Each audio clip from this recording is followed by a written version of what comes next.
come back to the notes. Under the first one we've talked about in some detail. The second one, as the true knew of your existence of boredom in you. So the meaning of this, لما علم الحق منك وجود الملل.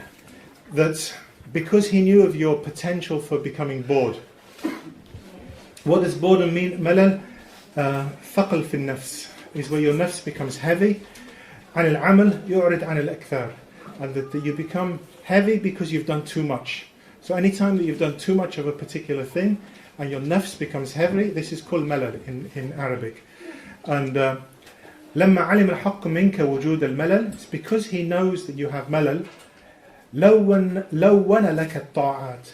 He made different flavors, so to speak, for the acts of obedience. So if, for example, Yom Arafah, this is a good example when you come to Yom Arafah, people say, what should I do Yom Arafah? For some people, if you just say La ilaha illallah wahdahu la sharika lahu lahul mulku wa lahul hamdu wa huwa ala kulli shay'in qadir, they say how many times? 10,000. They look at you, what? Because what else is there to do Yom Arafah? If you're on Arafah, you just do this is the best thing you can do. As the hadith says this. But when you say that to people, they look at you. And then if you tell them something different, you say, no, you do 1,000. Then after you do 1,000, you do Qul Huwallahu Ahad 100 times. Then you do another 1,000 of this. And then you do Qul Huwallahu Ahad. And then you do Salawat, and then you do 1,000. By the time they finish, they've done 10,000. It's not difficult. Because people are moving from one thing to the next. And that's why Allah subhanahu wa ta'ala gave you many different types of wird. That's what we were talking about in the last lesson, is the different types of awrad, different types of dhikr, or different types of acts of obedience. Why did he give you this? Because we have the potential for malal. وَعَلِمَ لَمَّا فِيكَ مِنْ وُجُودِ الشَّرَّةِ. How did we translate this? He says, he coloured for you various forms of worship. Also, he knew the existence of veracity. What does veracity mean? Veracity means is when somebody takes to a particular thing, they become very intense. Often when somebody becomes Muslim, they want to do everything the first day. I want to have the biggest beard possible. No, but girls don't need beards, No, it's not. They come with everything they want to do on that first day. And then after a month or so, then you realize that it's not that easy. And this is actually described in the hadith where the Prophet ﷺ is لِكُلِّ عَمَلٍ شَرَّةٍ. Everything has this intense period, this veracity. وَلِكُلِّ شَرٍ فَتَرَةٍ. Fatara means where something becomes slower, where you slow down. And then he continues, وَمَنْ كَانَتْ فَتْرَتَهُ. And whoever's fatara, his slow period, where his calming down period, is according to the Quran and Sunnah, according to what I've brought, دَخَلَ الْجَنَّةِ. He will enter the garden. كَمَا قَالَ. In other words, it's not that intense period that counts. When somebody becomes, I heard there's a hadith that if you do this, you go and then for the next 3 days you do it intensely. And then on the 4th day it goes down, and it goes down, it goes down.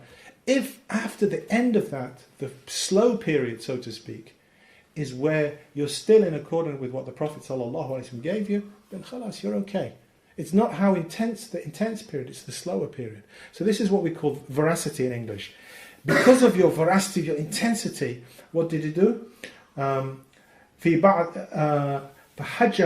عَلَيْكَ فِي بَعْضِ الْأَوْقَاتِ. He limited even the most intense and most perfect of actions, he put limitations on it. There's no act which is always there. For example, Ramadan, fasting is in Ramadan.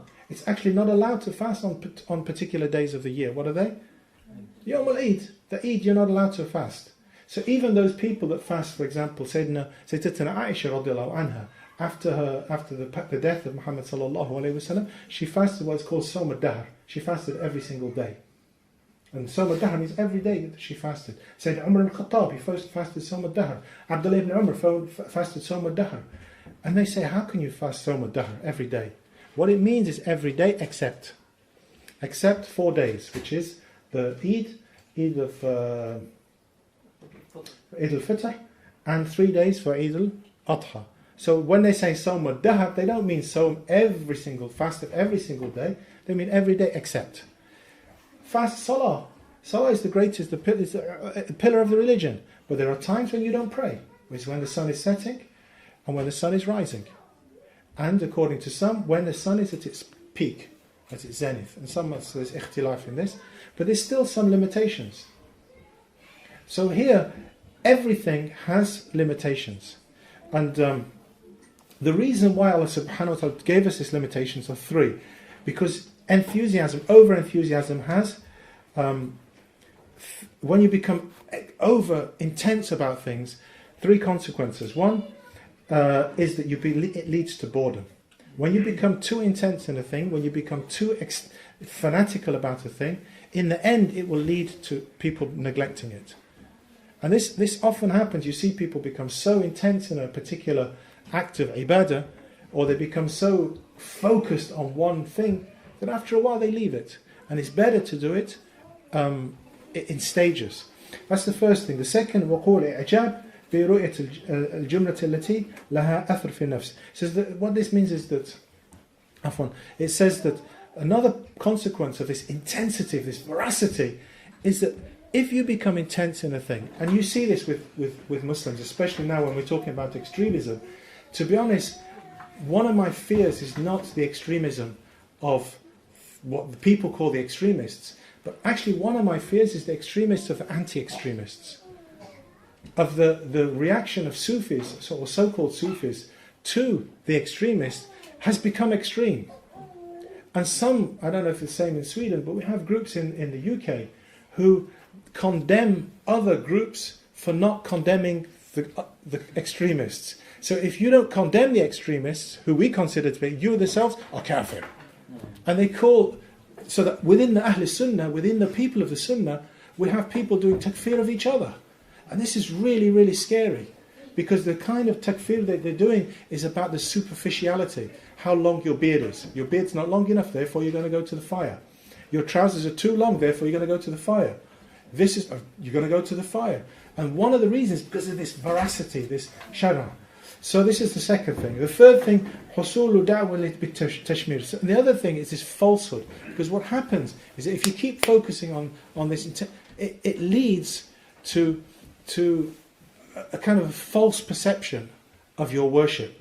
So these are the reasons why Allah subhanahu wa ta'ala has led us, has given us different types of action, but each action has got limitations. Why did He do this? لِتَكُونُ هِمَّتُكَ إِقَامَةَ الصَّلَاةِ وَلَا وُجُودَ الصَّلَاةِ. The reason why He wants you to establish the prayer, not to pray. And there's a difference between establishing the prayer and praying. Because establishing the prayer is one level higher. And as we went to the statement before, that the prayer is just a form, like an empty shell. But unless it has ikhlas, unless it has sincerity in it, then that form comes to life. It's actually the sincerity which counts. That's why Allah subhanahu wa ta'ala says, لا ينظر إلى صوركم ولا أجسادكم ولكن ينظر إلى قلوبكم ونياتكم. He says Allah doesn't look at your outward form. Allah doesn't look at your outward form. And when He talks about Hajj, He talks about Hajj, and we slaughter in the Hajj. Allah says, لَن تَنَالُوا لُحُومَهَا. The meat doesn't reach Him.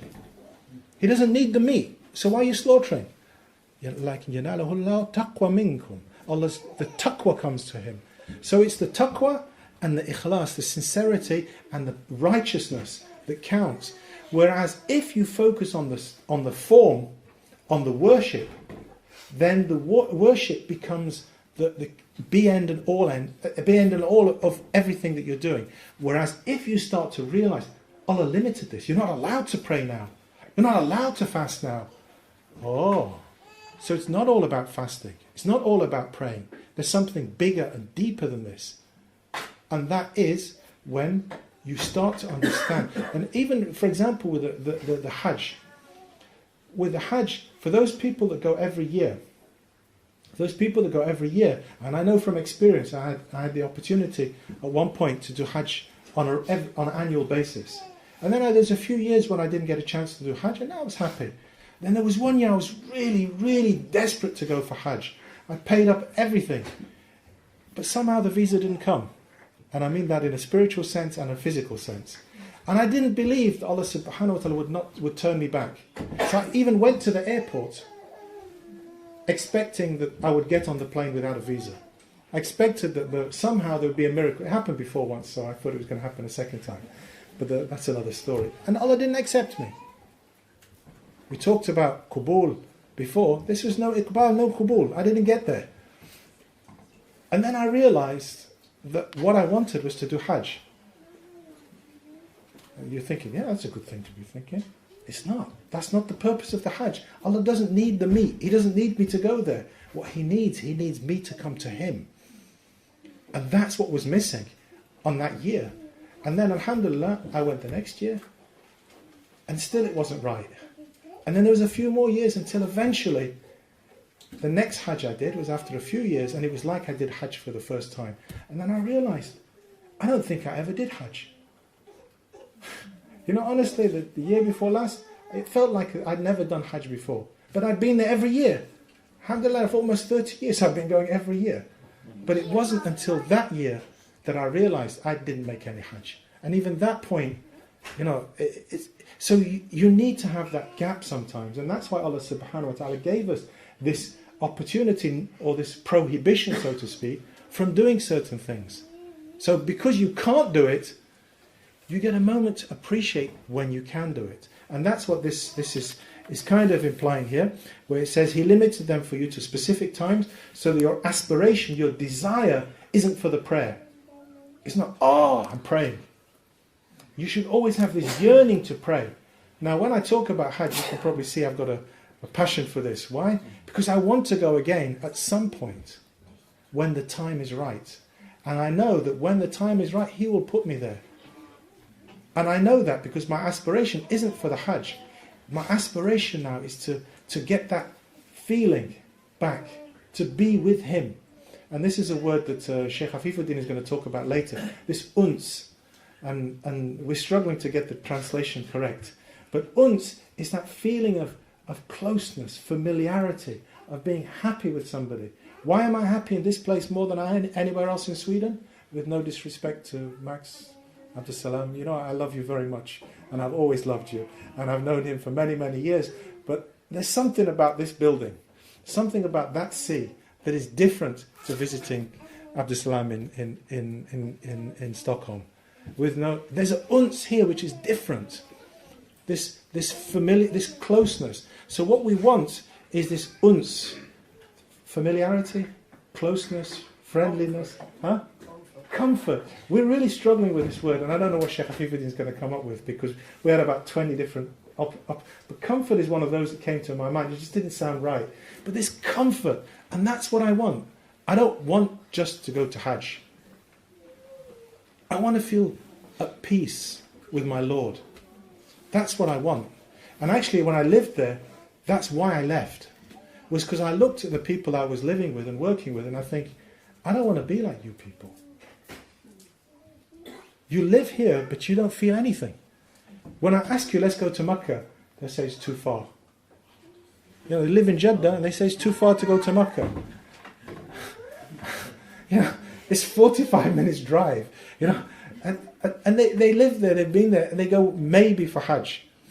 And I thought, if I live here and I become like that, I'd rather live in Stockholm.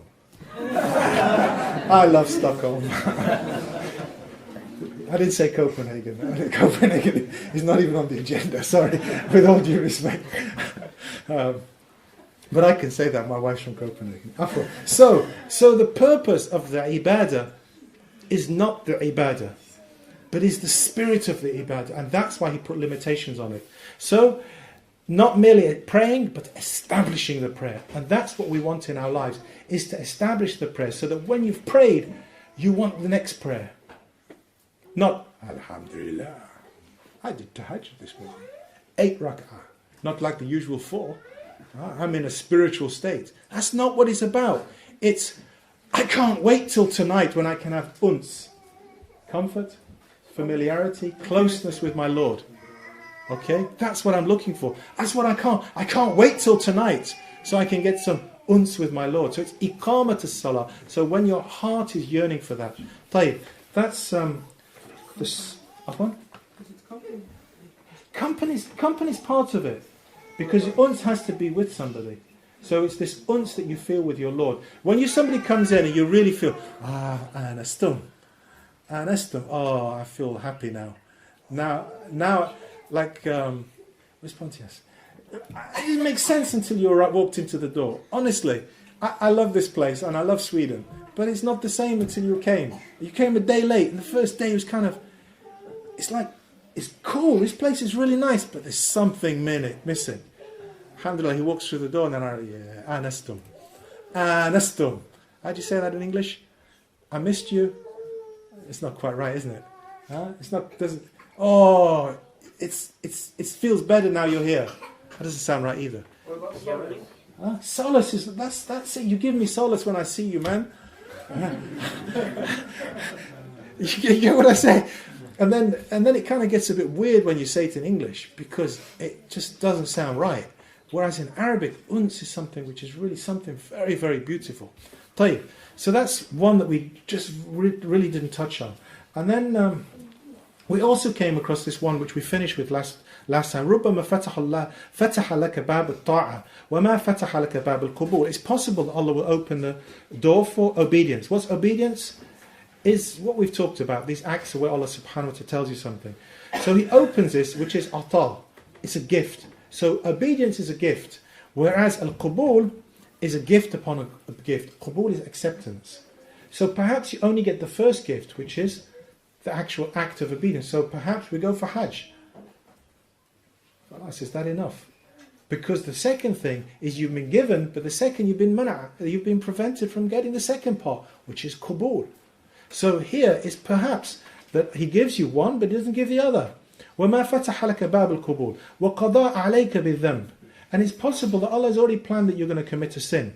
فَكَانَ سَبَبًا فِي الْوَصُولِ. But this is itself a means for arrival. Right, qubul has conditions, and you need to know them. One of them is taqwa.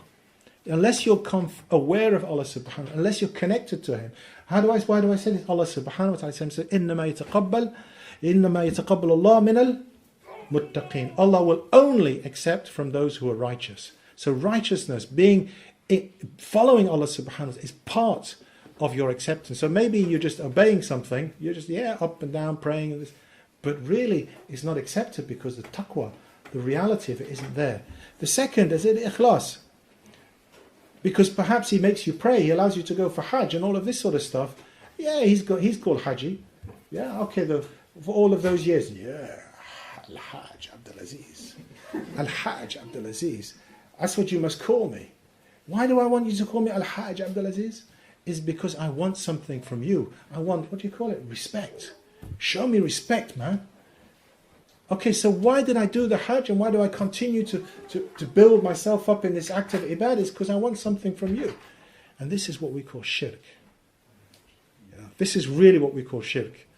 And Allah subhanahu wa ta'ala says, أَنَا أَغْنَى الشُّرَكَاءِ. I'm the wealthiest of all of the partners. So if I'm doing this partly for you and partly for Allah, then you're in partnership and He's the richer of the two.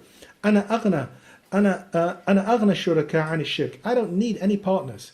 مَنْ عَمَلَ عَمَلًا أَشْرَكَ فِيهِ. Any action which he's part of, but not all, مَعِ غَيْرِ, and somebody else, تَرَكْتَهُ لِشَرِيكِهِ. So that person, he can have it all. So all of those people that I wanted to impress, all of those people that I wanted to think good of me, Yawm al-Qiyamah, Allah say, go ask them, see what they think of you now. Let them take you to their garden.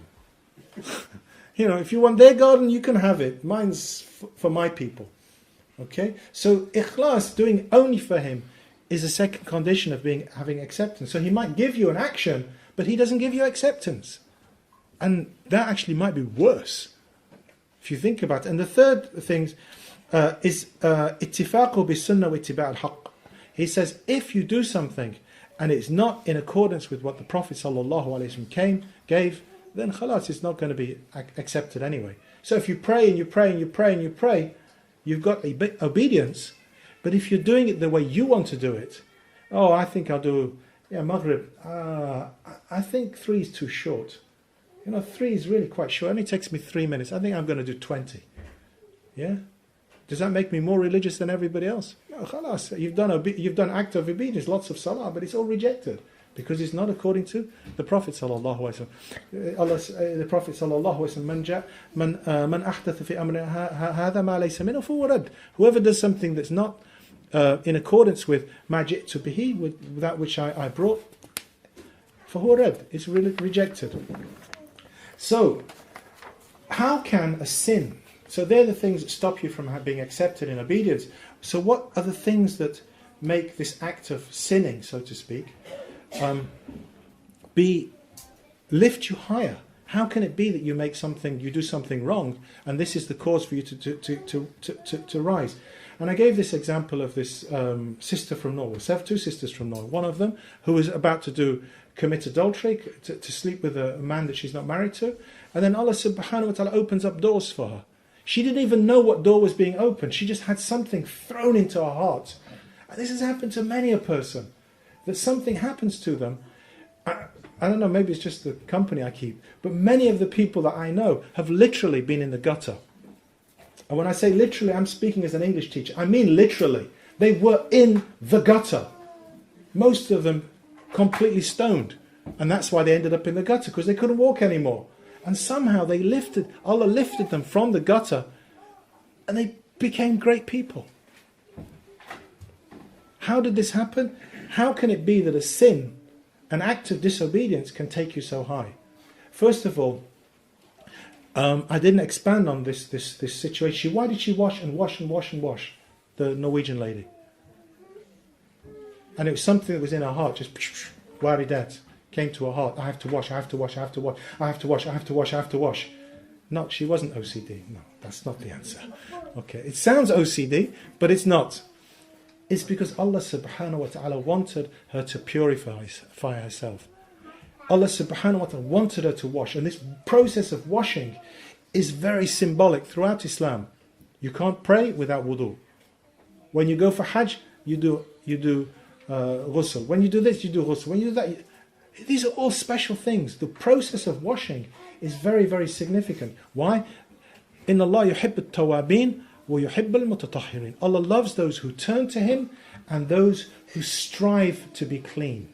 So this process of wanting to be clean is vital. So Allah will, one of the conditions of this act being turning you into a higher level is you make tawbah. Because Allah loves those who make tawbah. So it might be the only way that Allah will love you, because you just see, I just told you about 30 years of going to Mecca, meant nothing. It might be that the only thing that gets me into the garden might be something very, very insignificant, or it might be an act of disobedience. Imam al-Ghazali, Shaykh Afifuddin was talking about, Imam al-Ghazali was seen in a dream. He was seen in a dream by one of his students, and he was very happy. So obviously, after he was dead, he says, what was it that Allah was pleased with, that made you so happy? He says, there was one occasion at night I was writing, and a fly landed on my pen. And of course, in those days, the pen is made of, the ink in the pen was usually natural fruit, some kind of fruit or something like this. So the fly landed, and he stopped writing until the fly had drunk its fill. And he says, because of this, Allah subhanahu wa ta'ala forgave everything. You'd think Imam al-Ghazali, he prayed all of this, he wrote all of these books. How many of us had our lives, spiritual lives, saved by Imam al-Ghazali? Either directly through reading his books or through the teachers who taught us. And they were influenced by al-Ghazali. And he says it was because of this fly.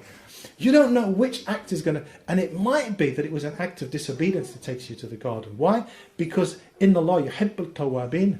Allah loves those who turn to Him. So if the act is the act that takes you to Tawbah, it might be that you do all of these things, and then you do something wrong, and then you get hit with such Tawbah that I've got to turn back to Him. I made a mistake. I'm really, really sorry, Ya Allah.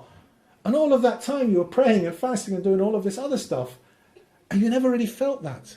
So Tawbah is the key to coming close to him. So it might be that the disobedience is actually what? If it's connected to Tawbah. The other thing is what we call al-inkisar. Inkisar is feeling broken. And this is really, really important.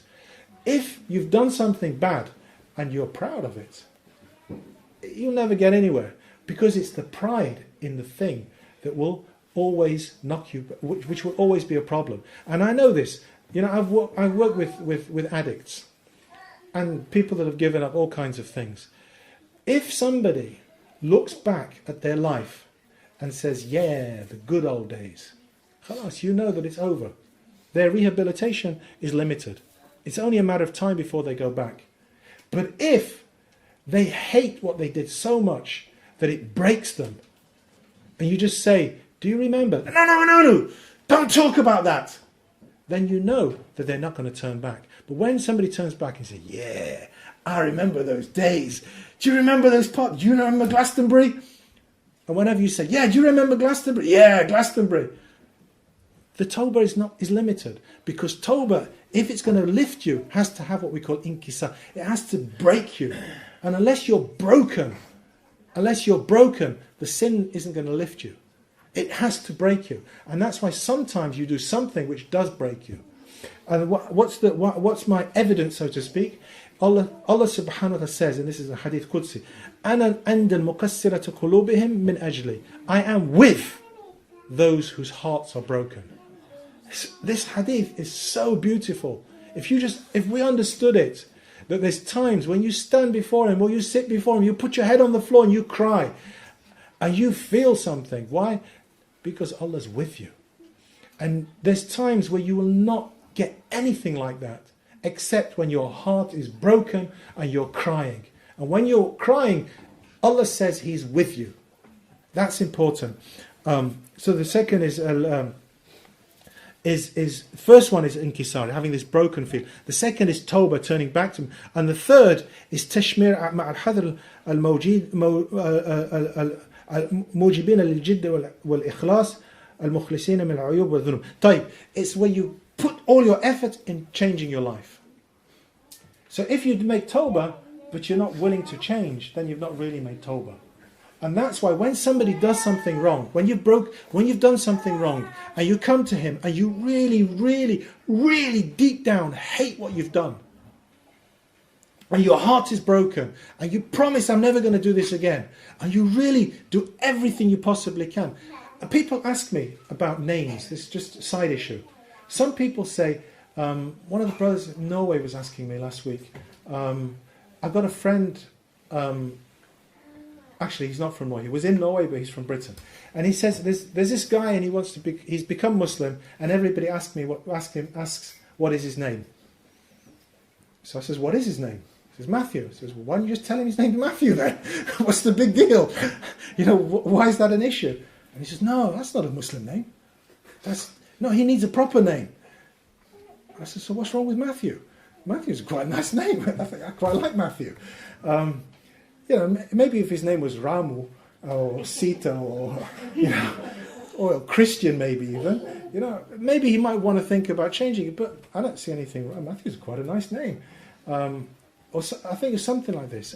And I said, does he want to change his name? He says, no, he just thinks he has to. And he doesn't have to. He doesn't have to. Ricardo hasn't changed his name. And I don't expect him to. I don't think Ricardo will ever change his name. Why not? Ricardo is such a beautiful name. Don't you think Ricardo's a beautiful name? Right, if we have another son, Ricardo it's going to be. All right. Ricardo's a beautiful name. And then this brother, if he wanted to change his name, he could just put Muhammad in front of it, Muhammad Matthew. So his family, who didn't want him to become Muslim, continue calling him Matthew, and he's okay with it. And the Muslims, if they feel unhappy calling him Matthew, call him Muhammad. And he's not got a split personality. He's Muhammad Matthew. Whatever it is. And it's fine. But there are some people who have to change their name. For example, Cat Stevens. And by the way, Cat Stevens was never his name. Okay, that's not the name he was given. But he had to change his name. And I was with him for many, many years. And if anybody in the early days used to call him Cat, he would go completely bananas. And he had a temper. And one of the things that really pushed his button was when people called him by his previous name.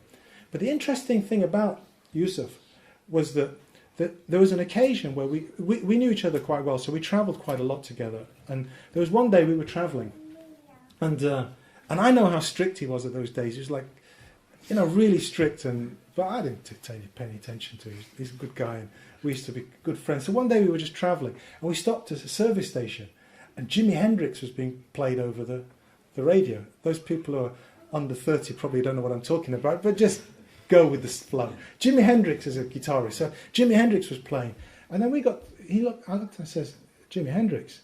And he says, yeah, the greatest guitarist that ever lived. And then he says, I travel with Jimi Hendrix. We started talking about music, and you could see there was a different person when we're talking to the person we've just been with on the public stage, the two of us, like all Islamic and stuff. And here these two guys sitting talking about music. And I just thought, I wish everybody else knew Yusuf like I knew Yusuf. I just wish that he would let other people in. But he had to put that barrier up because his past, he hated. He hated his past. Everything to do with his past. Even sometimes he had a bank account. Maybe I'm talking too much about it. But anyway, he had a bank account, and it's called Salaf. His bank account was called Salaf. So on his checks, it would say Salaf account. And Salaf means that which has gone, Marqat Salaf, that which is from the past. And if he ever wrote me a check from Salaf account, I'd give it back to him. I said, I don't want this.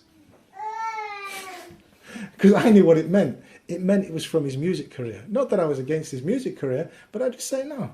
If you've got two accounts, give me from the other one. But he wanted to close everything from his past. He changed his clothes. He changed his appearance. He locked his guitar away. Interesting, he didn't break his guitar. Because many, many years later, he then writes a book. What's his title of his book? Why I Carry a Guitar, or something like that. Why I Still Have a Guitar. And in those days, he used to deny he had a guitar. But I knew he had a guitar because his son played with it and his son was in my class. Anyway, that's another story.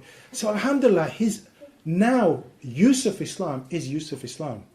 But in those days, he was struggling a little bit with his past. And he had to turn away from it. And part of that was taking a new name. And that's why sometimes I'll call Martin Martin, and sometimes I call him Abdul Mateen. And I don't know if I ever offend you by calling you Martin. Because we're cool together. But if he turned around and he says, don't call me Martin, I would never, ever do that. Why? Because why does he want to change from Martin, which is another beautiful name, to Abdul Mateen? Is because if he did, he wants to put some things behind it. But alhamdulillah, Ricardo and Martin, these people are special. His mother, make dua for his mother. His mother is one of the most wonderful people I've ever met. I don't know. Alhamdulillah. Just make dua for her. Outwardly, it appears that outwardly she may not be Muslim. I don't know if that's... Perhaps outwardly that's what the words might... But she is. Anyway, Allah subhanahu wa ta'ala says, رُبَّ ذَنْبْ أَدْخُلَ صَاحِبُ الْجَنَّةِ. It's possible that a sin will take you to the garden. So I'm not just... Imam Ibn Ata'il is not just making this. The Prophet ﷺ said that himself. قَالُوا كَيْفَ ذَلِكَ يَا رَسُولَ اللَّهِ. So they said, how? They were surprised. And this قال لا يزال تائبا فارا منه خائفا من ربه حتى يموت فيدخل الجنة. He says it's possible that because he spent the rest of his life remembering that, fearful of that, turning away from that, running away from that, he will get into the garden. So that's why we should always look to the reality of worship and sin. And that's why I'm not ashamed of talking about stuff that sometimes I talk about. Wallahu a'lam. I think that's everything that we should have covered. Now there's one hikmah that I haven't touched, which is the hikmah of it says session 3 and 4 on your sheets. Okay, and I'll try and be as quick as I possibly can in the short time. Okay, it says لا يصلح السمع هذا العلم, that the hearing this knowledge, لا يصلح السمع هذا العلم, will not benefit إلا, except لمن حصلت له أربعة, except if you have 4 attributes. These 4 things are the key to getting knowledge. What are they? or to be able to travel this path. Because what we're talking about is the spiritual journey.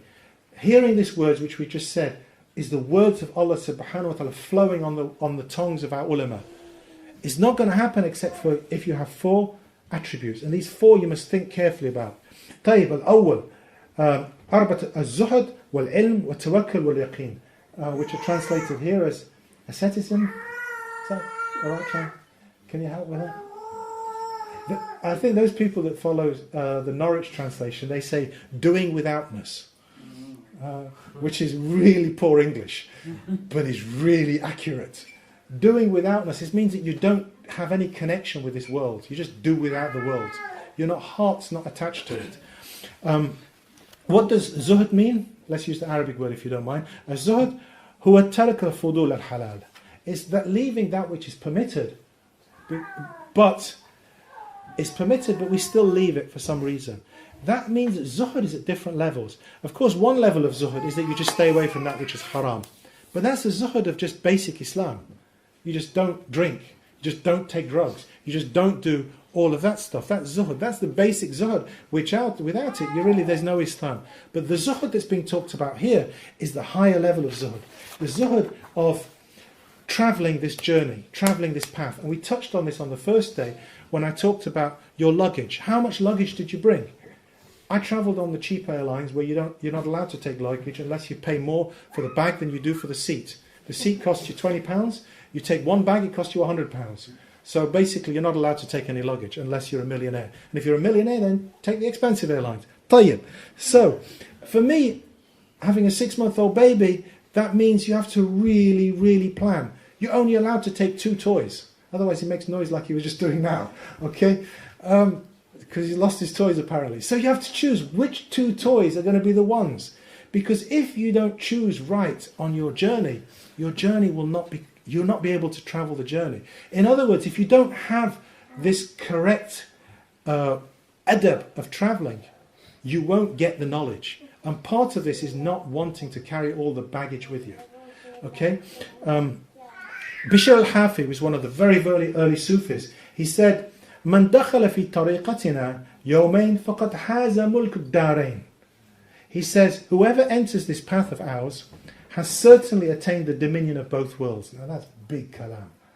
Right? Whoever travels 2 days on the Sufi path, he'll get everything in this world and the next. Khalas, anyone want to interpret that? Perhaps we only have 7 minutes, so maybe I should see what the other ulama, what the real ulama have said. And one of them, Imam Rifa'i, he says, what's meant by this is that the first day you leave the dunya. And the second day you leave the akhirah. And the third day, khalas, you're on our path. Meaning you're not doing this for the dunya. You're not even doing this for the garden. And this is what we know of the mother of all of the awliya, the greatest of the female, Sayyidatuna Rabi'a. She says, I don't worship Allah to be going to the heaven or out of fear of the fire. I worship Allah because of Allah. I love Him. That's what I'm worshipping for. So here, if the reason you're praying and all of this stuff is for the akhirah, then you haven't even done proper zuhud. And he said this path is zuhud, not being attached to the world, but not even being attached to the akhirah. Being attached only for Allah subhanahu wa ta'ala. And that's one of the qualities of this. The second thing, so zuhud is important. How much baggage are you taking on this journey with you? How much of the dunya is in your heart? How much dunya are you bringing with you on this path? Because if you bring too much, you're not going to benefit. Whereas if you travel light, then you'll hear the words correctly, because I'm not attached to this world. I don't really care that much about the world. And then when somebody talks about something, it lifts you. طيب. The second of these is ilm. What does ilm mean here? Knowledge. It means ilm al-sharia, knowing the sharia. And this is really important for Sufis, because people think that somehow we're free of attachment to the law. Because all I've been talking about here has been that the law is just a form. It's the spirit that counts. And when you hear about spiritualism, spirit, it kind of focuses on one thing. And sometimes we forget that it has to come in its package. And there is no Islam, there is no Sufism without adherence to the Prophet ﷺ's way. That's why Imam al-Rifa'i, the founder, Sayyid Ahmed Rifa'i, the founder of the Rifa'i Tariqi, he says, كل حقيقة خالفة الشريعة فهي زندقة. That everything which is again, everything which is to do with reality, the spiritual path, which is not in accordance with the law of Islam, this is rejected. I don't know what zindiqa is in English. Heresy. That's a strong word, but it's what it means, isn't it? It's like it's just wow. This is not part of Islam. So you have to hold forward to the Quran and Sunnah in every single thing. And if you're not following Quran and Sunnah, this knowledge of this spirituality will not benefit you. Why? من أحدث في أمرنا هذا فما ليس منه فهو رد. Who initiates something in this way which doesn't belong here, it's going to be rejected. So whatever spirituality you've got, if it's not founded in the way of the Prophet Muhammad sallallahu alaihi wasallam, it's not based on, it's not going to succeed.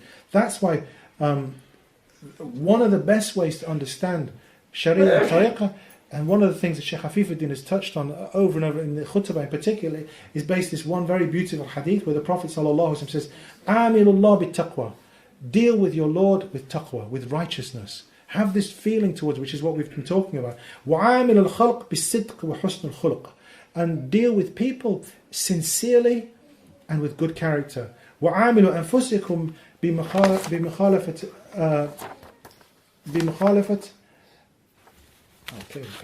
النَّفْس.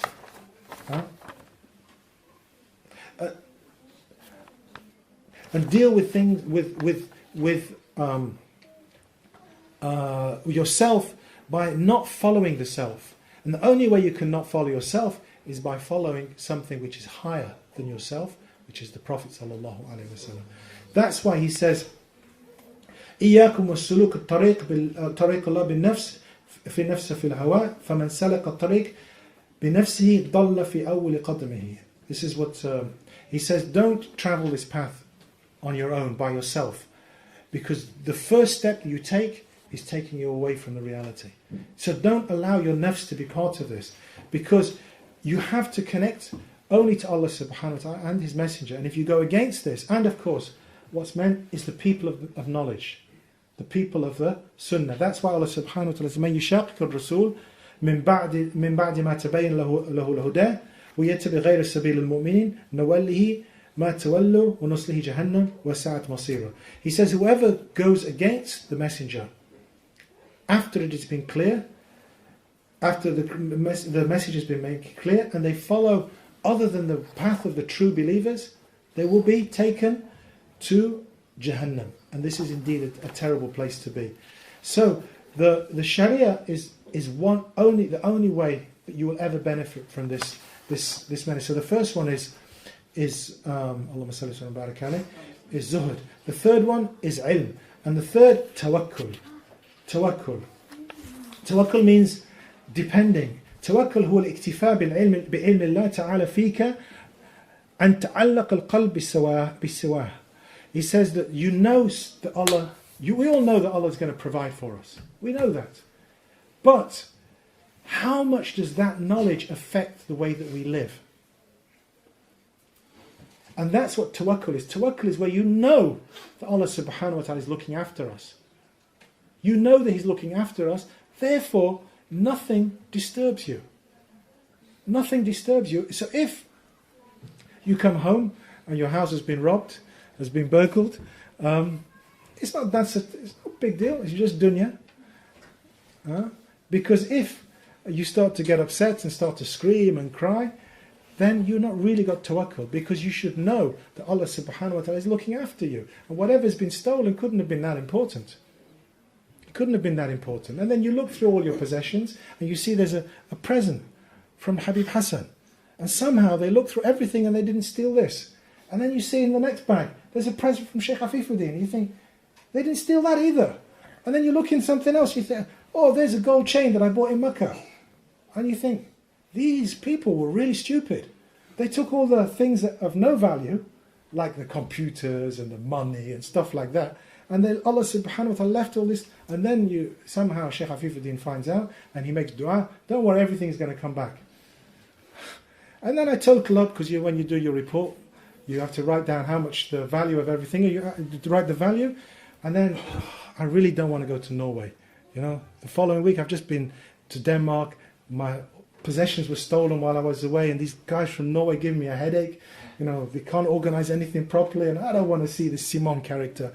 Then eventually he says, please, and he's got such a sweet voice. He says, please, and he's so sweet in the way he says, okay, khalas, I'm coming, okay. And then the family say, what you going to Norway for? I get to Norway, what do I get?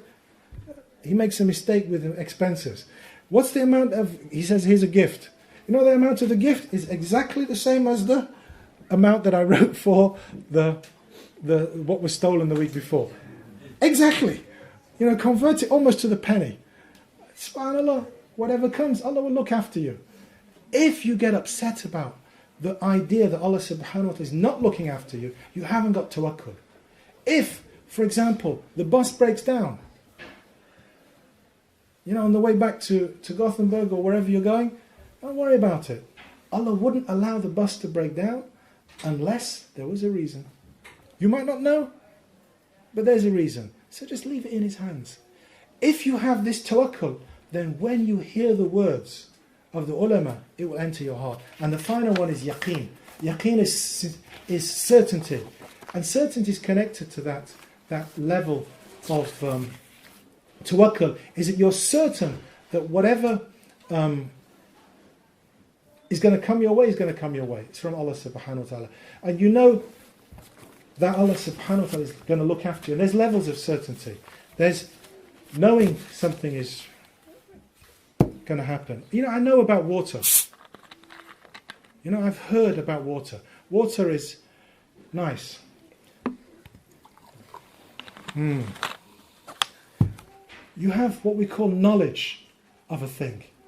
And then there's mushahada, ayn al-yaqeen, actually seeing it.